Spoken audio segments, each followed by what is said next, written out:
अस्सलाम वालेकुम dear students, how are you? Hope so all fine. और उम्मीद करता हूँ आपने प्रीवियस लेक्चर बड़े अच्छे से देखा होगा और उसे समझा होगा। आज बेटा हम लेक्चर नंबर 2 स्टार्ट करते हैं।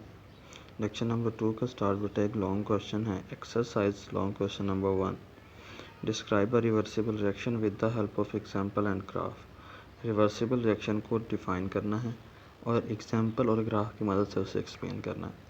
अब रिवर्सिबल रिएक्शन के बारे में आप जानते हैं कि रिवर्सिबल रिएक्शंस क्या होते हैं।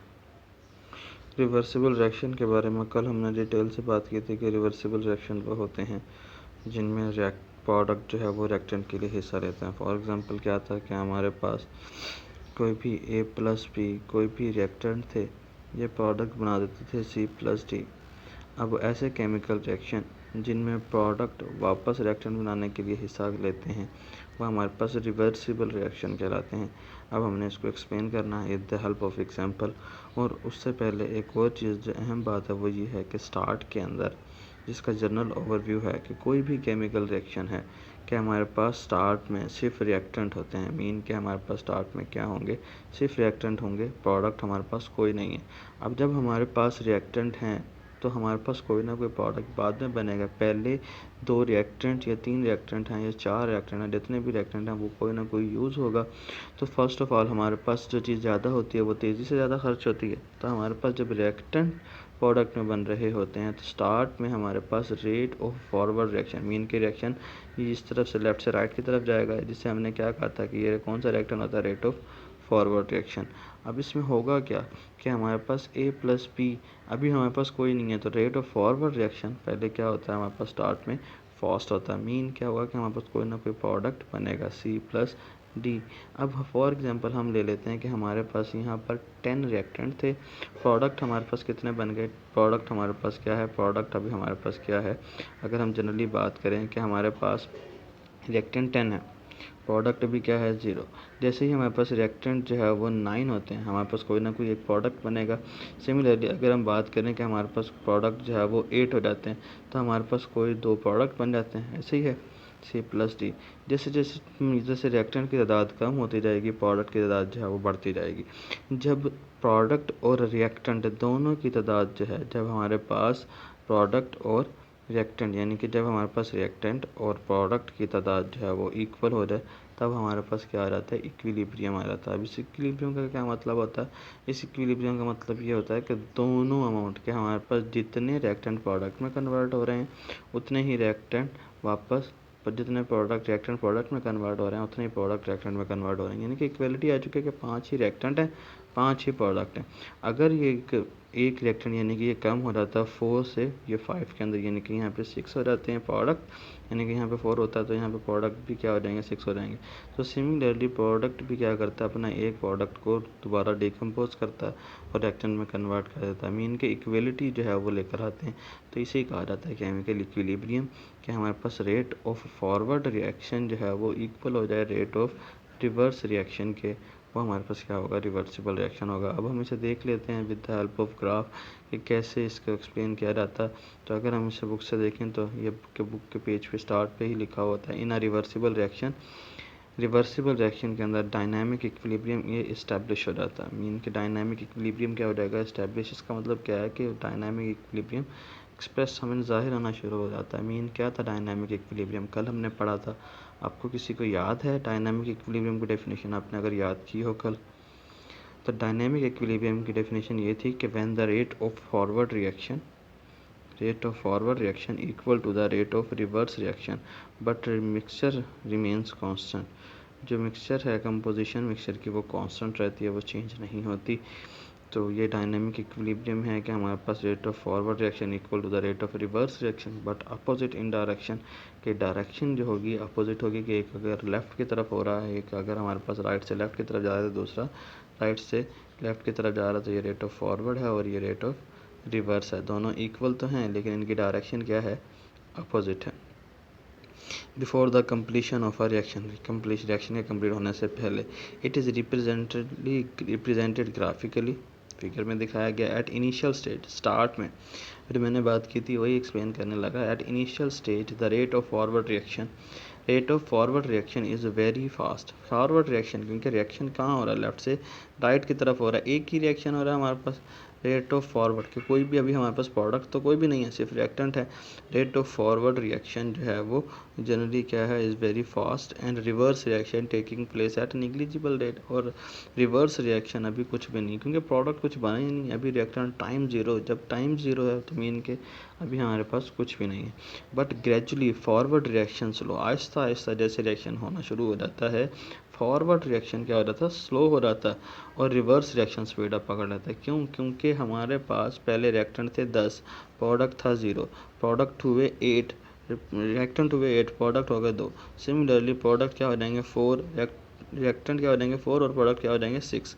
तादाद जो है वो प्रोडक्ट रिएक्टेंट की कम होती जा रही है, प्रोडक्ट की क्या होती जा रही है, बढ़ती जा रही है। जब ये तादाद बढ़ना शुरू हो जाएगी, जब तक तादाद रिएक्टेंट से कम है प्रोडक्ट की, तब रिएक्शन जो है वो फॉरवर्ड रिएक्शन थोड़ा सा फास्ट है और रिवर्स रिएक्शन स्लो है। जैसे ही क्या कहते हैं इसे, जैसे ही प्रोडक्ट की तादाद बढ़ेगी रिएक्टेंट से, तो प्रोडक्ट जो है वो क्या हो जाएंगे, रिवर्स रिएक्शन जो है वो फास्ट हो जाएगा और फॉरवर्ड रिएक्शन क्या हो जाएगा, स्लो हो जाएगा। और फिर क्या आ जाएगी हमारे पास, इक्विलिब्रियम काज हो जाएगी मीन के।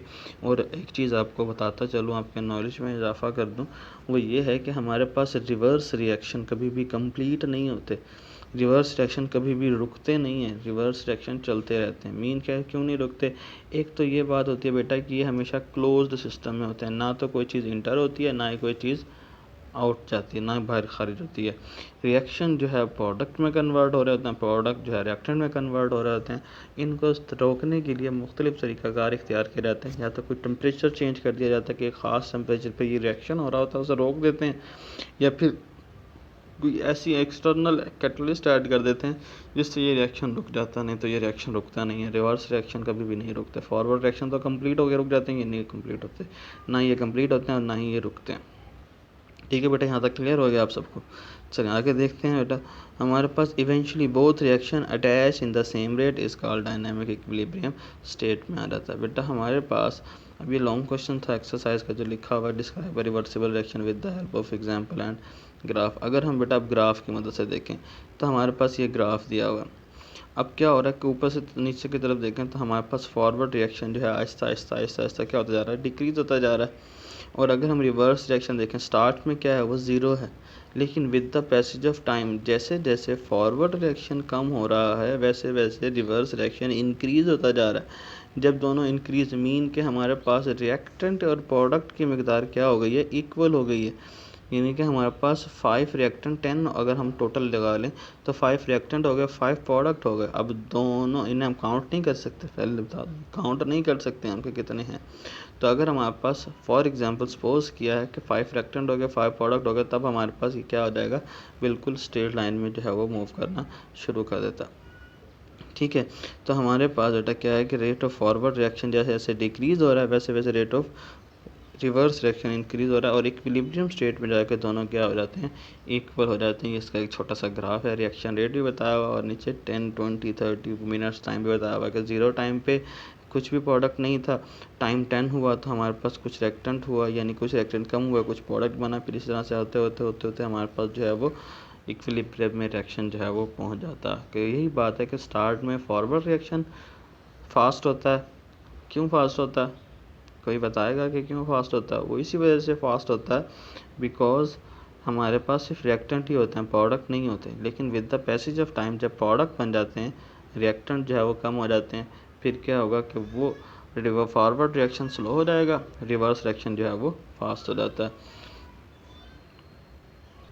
अब यहाँ पे एक एग्जांपल की मदद से समझाया गया आपको। For example in case of reaction between hydrogen and iodine vapour, some of the molecule react with each other to give hydrogen iodide. अब जैसे हाइड्रोजन ऑक्सीजन के साथ कंबाइन करता है, हाइड्रोजन आयोडाइड बनाता है। At the same time hydrogen iodide molecule के उसी टाइम पे क्या होता है कि हमारे पास हाइड्रोजन आयोडाइड डिकम्पोज हो जाता है। मीन कि ये कंप्लीट रिएक्शन है, एक रिवर्स रिएक्शन। ये हमारे पास फॉरवर्ड था, अब ये रिवर्स हो रहा है।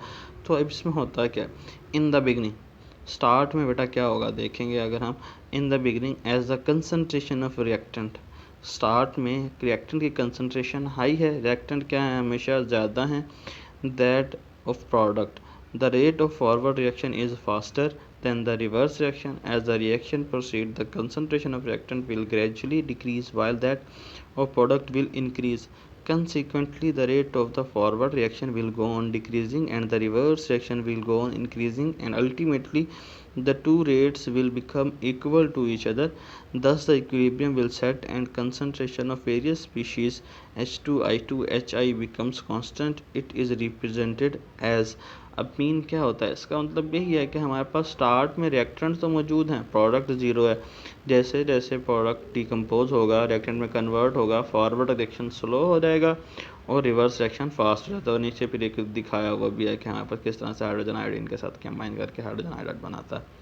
तो बेटा अब हमारे पास नेक्स्ट क्वेश्चन है, ये लॉन्ग क्वेश्चन में भी आ जाता है और शॉर्ट क्वेश्चन में भी आ जाता है। Give the microscopic characteristics of forward और reverse reaction, right the microscopic characteristics of forward and reverse reaction. तो ये एक डिफरेंस है फॉरवर्ड रिएक्शन का और रिवर्स रिएक्शन का, तो इसे हम जनरली देख लेते हैं। It is reaction in which react to form product, ये ऐसा रिएक्शन होता है जिसमें रिएक्टेंट प्रोडक्ट बना रहे होते हैं। ये हम सब जानते हैं, पढ़ चुके हैं, अब ज़्यादा समझने की हमें ज़रूरत नहीं पड़ेगी क्योंकि हम पढ़ चुके हैं कि रिएक्टेंट प्रोडक्ट बनाएंगे। और इसी तरह इसके अगर एग्जांपल में क्या आता है कि हमारे पास A + B है, तो ये हमारे पास रिएक्टेंट है, इससे क्या बनेगा C + D, क्या हमारे पास प्रोडक्ट बनेगा। लेकिन रिवर्स रिएक्शन के केस में क्या होता है कि हमारे प्रोडक्ट रिएक्टेंट बना रहे होते हैं, रिएक्टेंट प्रोडक्ट नहीं बनाते। तो it is a reaction in which product react to produce reactant. It take place from left to right, ये हमेशा लेफ्ट से राइट की तरफ जाते हैं और ये हमेशा राइट से लेफ्ट की तरफ आते हैं। At initial stage rate of forward reaction fast होता है, इनिशियल स्टेज पे rate of forward reaction fast होगा। इन द बिगिनिंग स्टार्ट में रिवर्सिबल रिएक्शन कुछ भी नहीं होता। It slow down gradually, it speed up gradually. बेटा ये दो जो आपका 3 और 4 पार्ट है, ये MCQs के तौर पे आ जाता है कि वो कौन सा रिएक्शन है जो इनिशियल स्टेज पे फास्ट होता है और वो कौन सा रिएक्शन है जो इनिशियल स्टेज पे निग्लिजिबल होता है। ये कौन सा रिएक्शन है जो स्लो डाउन ग्रेजुअली होता है और कौन सा ऐसा रिएक्शन है जो कि स्पीड अप ग्रेजुअली होता है। आई होप सो बेटा आप सबको क्लियर हो गया होगा। आज हमारा ये टॉपिक भी कंप्लीट हो चुका है कि नेक्स्ट हम एक नया टॉपिक स्टार्ट करेंगे जो लॉ ऑफ मास एक्शन के बारे में होगा। अपना ढेर सारा ख्याल रखें, नेक्स्ट लेक्चर में फिर मुलाकात होगी। Stay at home, stay safe, अल्लाह हाफिज़।